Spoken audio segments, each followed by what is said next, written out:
Classic Restos is proudly brought to you by Shannons, where you can sign up to be a member of the Shannons Club, your local Holden certified service centre, Pace Farm the enjoyable egg, and Heron Forbes Machinery House, where you can buy online.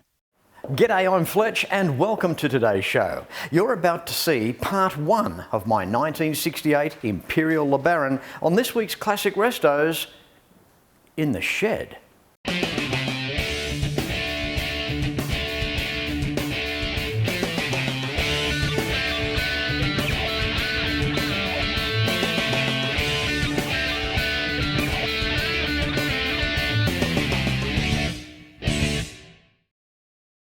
As you know, every year the trip to the United States with Mark from Shannons has become a little bit of a tradition, and we've done that for many years, apart from the last couple, due to changed circumstances which we're all very familiar with.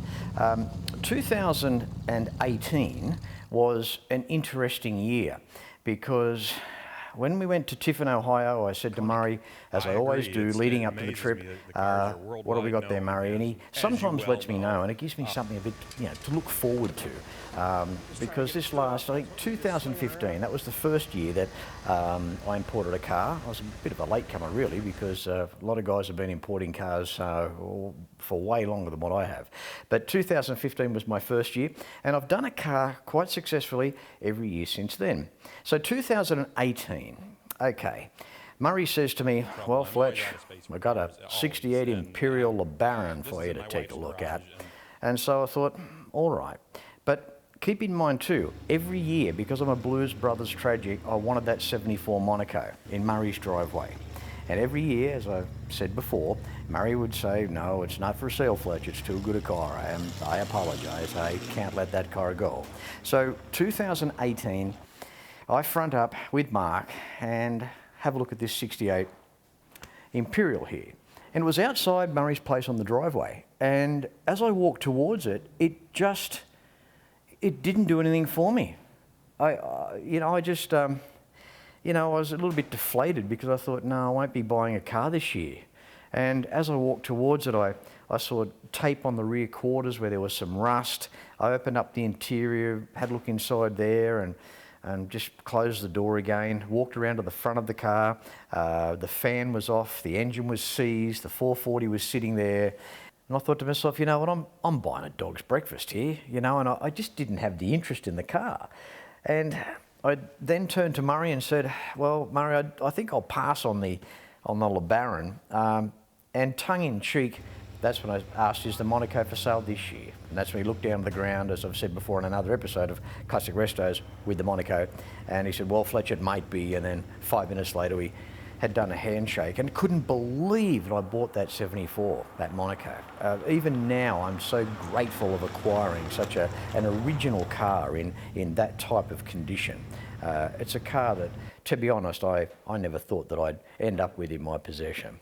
So winding the clock forward, 2019, that was our last year that we did the United States, and arriving at Murray's. And Murray, what have you got this year? Well, Fletch, there's that 68 Imperial you can take a look at.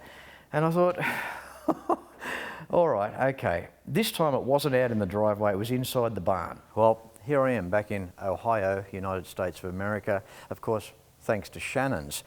Time of filming is Saturday the 19th of October 2019, and I'd like to share with you my latest acquisition.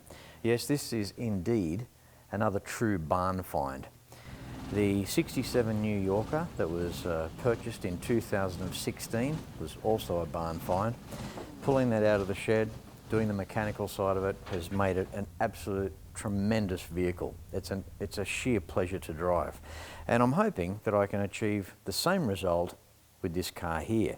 But when I walked into the barn in 2019 and saw this poor girl sitting there in the dark, something clicked and I obtained a totally different respect for the car.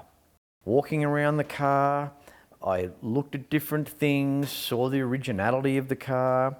Around the engine, I accepted the fact that the engine needed a rebuild, okay. Everything was original, stock wiring harnesses, everything was It was an original car. This car started growing on me. Did the deal with Murray and purchased this car in 2019. There's a lot of features with the Imperial, and I'll be honest with you, you never stop learning in the car game. I knew the Imperial was a higher end car, but I will be honest, I didn't know to the extent of features that these things came with. This thing's got a photo cell up on top of the dash that, you know, works in with turning on and off your headlights. It's got cruise control. It's got power seats on both sides. It's got 2 air conditioning units. Of course, it's got the 440 engine. It's got the coated heads under the research, Magnum heads for the 440. So we see the 68 Charger in the movie Bullet, the Magnum 440. Well, the equivalent heads were on this car. You didn't quite get the same camshaft as the Magnum 440, but you got the heads. But at least, you know, a higher end gentleman's hot rod, you got that little bonus thrown in. Little things like an amplifier in the back for the radio, like a diplexer unit. And also as well, there's the guide system under the dash as well, which is an analog, of course, analog computer system working with headlight switchings as well. Of course, the carpet is plush. It's a very high level of trim. And an interesting thing, it's the original paint. Now, history with this car, that's an interesting thing because this wasn't a long-term car of Murray's. Murray only had it 2 years. He had hit his yard, parked it up, and, you know, he doesn't have a history of this car. He really didn't know much about it. So this is the first car that I've bought where I really didn't know much about it. So it's that little bit of extra challenge that's been thrown into the mixing pot and then hit with the wooden spoon to see what result that I come out with. But so far it's grabbed me, and I've got to carry this thing right through to the end and get this big land yacht on the road.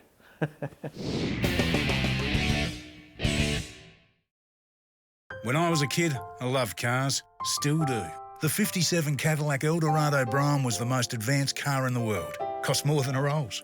Hand-built with a stainless steel roof, cruise control, electric seats, and would you believe, air suspension. American iron. It's a passion Shannons understand. That's why they insure my daily drive, the caddy, my bike, even the house. Call Shannons on 13 46 46. Shannons, insurance for motoring enthusiasts. They may not be making the classic Holden anymore, but the legacy lives on. You can still have a Holden certified service using genuine Holden and AC Delco quality parts at over 180 centres across Australia. Go to holden.com.au to find your nearest centre. Book your Holden in, maintain the pride. My first plan of attack, apart from washing the car and seeing how it looked, was get the engine out and let's get that rebuilt. Let's get that away, get it rebuilt, and the time it's going to take to do that. While that's happening, that's when I can spend time on the car and do the cosmetics of the body and other mechanical things while I'm waiting in the meantime.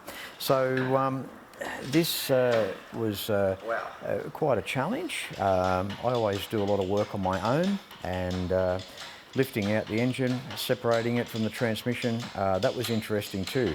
Because the engine was seized, I couldn't unbolt the torque converter. I thought to myself, well, just hopefully the torque converter will pull out nicely off from the pump drive from the shaft on the front of the transmission. So anyway, it did. I moved the engine forward enough, and it came out with the torque converter bolted to the flex plate. The top radiator hose was solid, like a chunk of wood being tapped up into the hose of solidified coolant. The bracket around the top of the thermostat, the pin had come through. The radiator was absolutely so heavy, it was full of gunk. And when I did remove the thermostat housing, there was still coolant inside the top of the water pump area, and I found that amazing. I was just in the car one day and admiring the interior. I looked under the dashboard. When I looked up there, I could see burnt wires.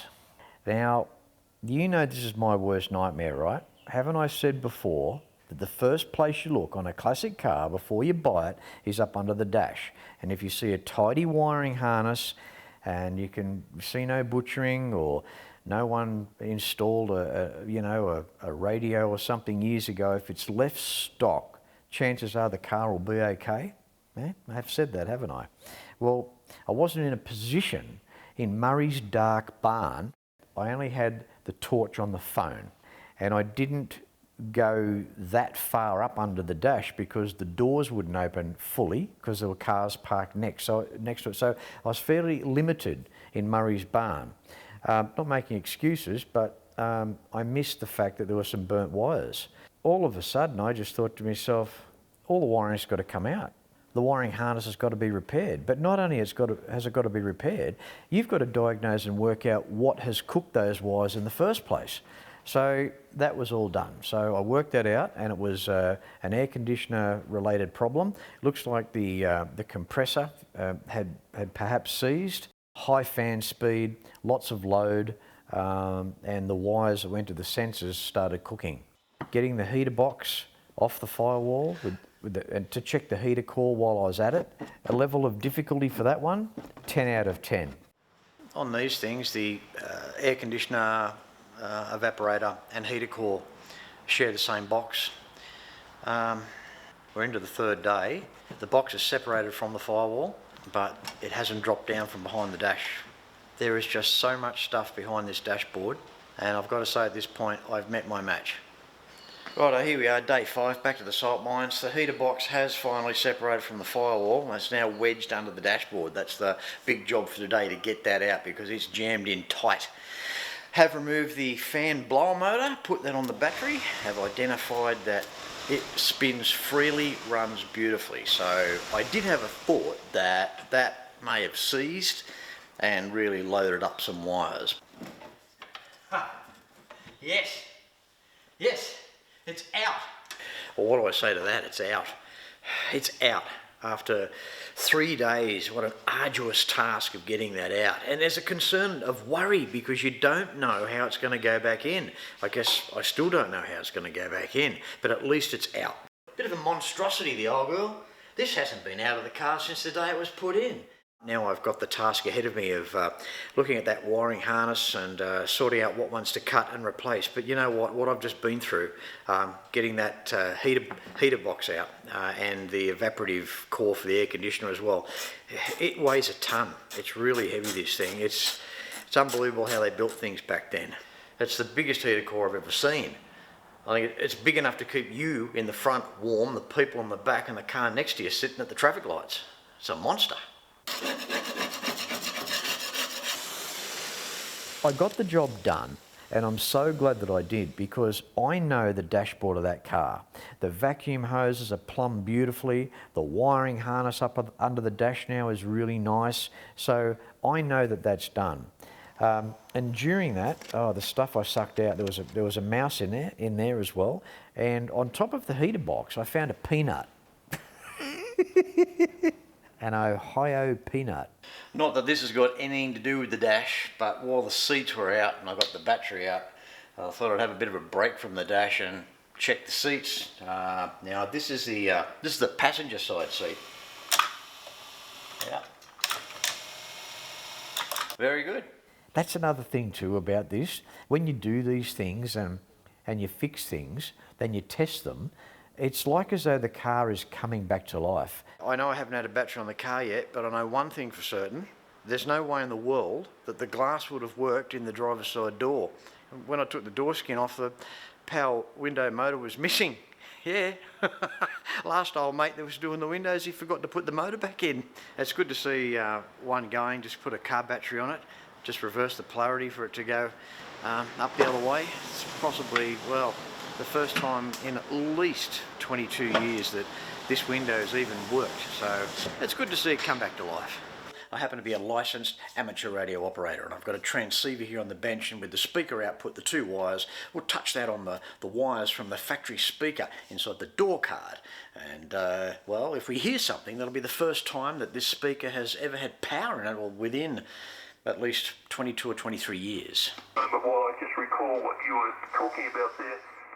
The 1968 Imperial LeBaron is fitted with a guide lamp system that automatically turns off your headlights. This is the amplifier that works in conjunction with the photocell and is mounted under the passenger side of the dash. Guide Motor Lamp Company was incorporated in 1913 with a capital of $40,000. Guide remained strong for many decades as a manufacturer of auto headlight systems, eventually owned by General Motors, supplying millions of products. In 2006, due to economical times, Guide announced their plan to cease operations in June 2007. So many bits and pieces and filming along the way. And I know Mark from Shannons will be interested as well, because when I think of American cars, he's one guy that comes to mind pretty well immediately. It's not just the American cars, it's the interest shown in the American cars. Well, all cars really, not just American, but the history of them, and whatever we can find about the history. Who had them? What life did they have? What did they go through? All that type of stuff. Then they end up here. And we are temporary custodians, aren't we? At the end of the day, we are temporary custodians.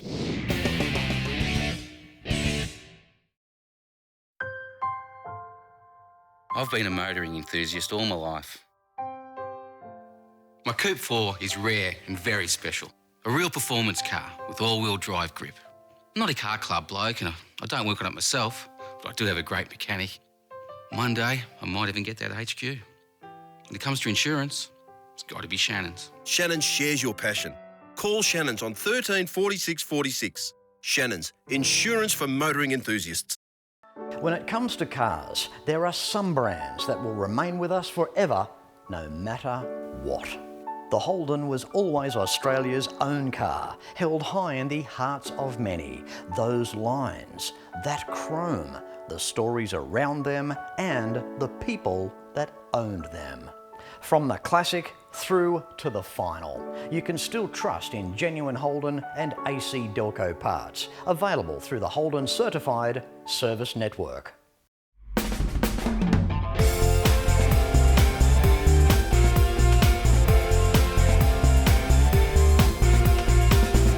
Okay, the time has come for the engine rebuild, and I've arrived this morning at the Goulburn Engine Centre here in New South Wales. Andy inside, great bloke, Kelvin as well. Now Andy did my stroker engine in my replica Dart around about 13 years ago. He rebuilt that and did a few things to it, did a great job. And today he's getting a second bite at the mechanical cherry with this 440. I just can't wait to get it in there, get the sump off, take a look inside. When an engine seizes from heat, everything cops it. The heads, the pistons, the bearings, even the block. Diagnostic time will tell here with Andy. I might need a new crank, the bores may need sleeves, heads will have to be crack tested. Geez, might even need another block, who knows? But whatever it needs, it will get, because this is for a 100% original car. It's rare and it needs to be saved. Basically what we'll be doing this morning is pulling the sump off it to check the bottom end to start with. Always pull it off with the engine vertical so that it doesn't actually drop all the rubbish into the engine. Upon inspection with the sump off it, it actually looks like it's in pretty reasonable condition. No real major damage has occurred in the bottom there, so we're hoping that it's nothing too major. This is probably one of the best parts of the process of working with this car, was meeting these guys. Now Andy I've known for many years, probably about, 12 or 13 years perhaps, and Kelvin's a great guy, the owner of the company down there. These guys are an absolute dream. They're a pleasure to work with. With the Chryslers, a good design feature on them is that they run 5 bolts per cylinder, which is the 2 there, 1 down through the centre and 2 on the outside. Not too many V8s actually run 5 bolts per cylinder. We've removed 1 cylinder head now and it's still running the original tin gasket. My assumption would be that it's never been apart before. It does have a bit of a rust spot in the bores, so we're a little bit worried about the oversize that this will go to. After good inspection. We've gone through the bores, we've looked at them, and basically speaking, they're certainly salvageable. There's a couple there that'll probably need sleeving, but the majority of them are really good. We'll have a look at the heads now that we've pulled them off, and we've noticed the casting marks and the size of the inlet valves indicates that these are definitely Magnum cylinder heads. Overall, the engine itself, it's quite a impressive engine. Well, this vehicle, because it's the Chrysler Imperial LeBaron, it actually has the slightly upgraded engine. So with that, we'll increase the camshaft size a little bit to make it breathe a lot better, and it'll actually improve the performance of the vehicle a lot nicer than original. Now we've just knocked the Welsh plug out of it, and inside this engine's cooling system, it's actually spotless. We've just released the first conrod cap, and after inspection, a little bit of scoring from a bit of dirty oil, but in all, pretty good looking condition really. Once we pulled it apart, we found that the head gasket had actually leaked, and the water had leaked into the cylinder and corroded a few of the cylinders. We found that 90% of the seizure was from dry gudgeon pins from sitting around for so long. When it got parked up in 1998, we'd say that it actually had water leaked into the cylinder from the overheating, and that's what's caused the piston to rust in the bore and be all seized up. Moving through the Goulburn Engine Centre. Since the engine has been pulled down, the heads, intake and block have received their acid bath, and they've cleaned up really well. So now it's the exciting time for the machining of the bores to begin. Got her out of the tank and all cleaned up, nice and spick and span. We've mounted her on the boring bar. We've pre-bored 6 of the bores. They all look really good actually. The rusty one we were fairly worried about is cleaned up, I'd say probably around 80 to 90%. So once we hone it, we'll know for sure, and then we can trace it down from there. One thing I love about working around you guys, you have a lot of fun, Andy. Yeah, world's full of fun. Got to have it here. In between the laughter, there's some machining work that gets done too, which really impresses me. Yeah, we do a little bit of work here, not too much though. You gotta love this. Gotta love this. Now, Andy, this 440. Now, remembering too, it's in a high-end car. The Magnum heads, that's nice. 350 horsepower was standard. The Magnum engine with its camshaft back in '68 was 375 horsepower. Obviously, we don't have that Magnum camshaft at this stage. So, high-end car, nice 440. How do you think it'll end up?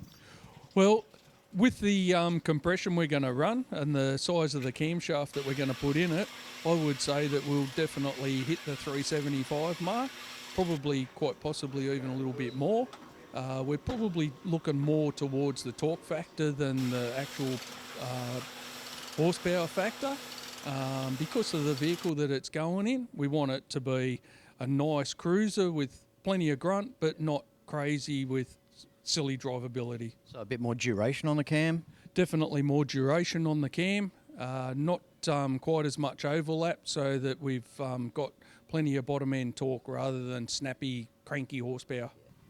Well, so far, Andy, with the progression, it's exciting. I love to see the progression of it getting pulled down, cleaned up. And the casting, to think this was done so long ago, 1968. But the technology back in the United States of that time, it was quite exceptional, wasn't it? It was quite exceptional, Fletch. The core shift in the block and heads and stuff is fairly quite minimal, to be honest with you.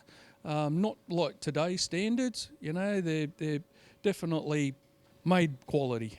And you know, one thing that's also good about working with those guys, and I felt like I was at work with them, laughing.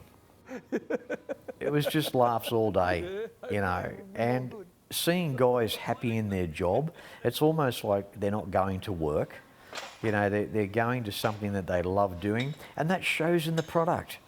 You know, you're going to get far more improved productivity out of happy staff than people that turn up every day that hate being there. Andy's the sort of guy, I know a few people, and it's a great feeling. I know a few people in my life that they just instantly trigger me and I start laughing. Yeah, I think we all know people like that. Maybe it's their look, how they sound, I don't know. But Andy is one of these guys. He's just, see, I'm laughing now, he's not even here. So the 440 was dropped off down there at the Goulburn Engine Reconditioning Centre, and yeah, that's when the games began.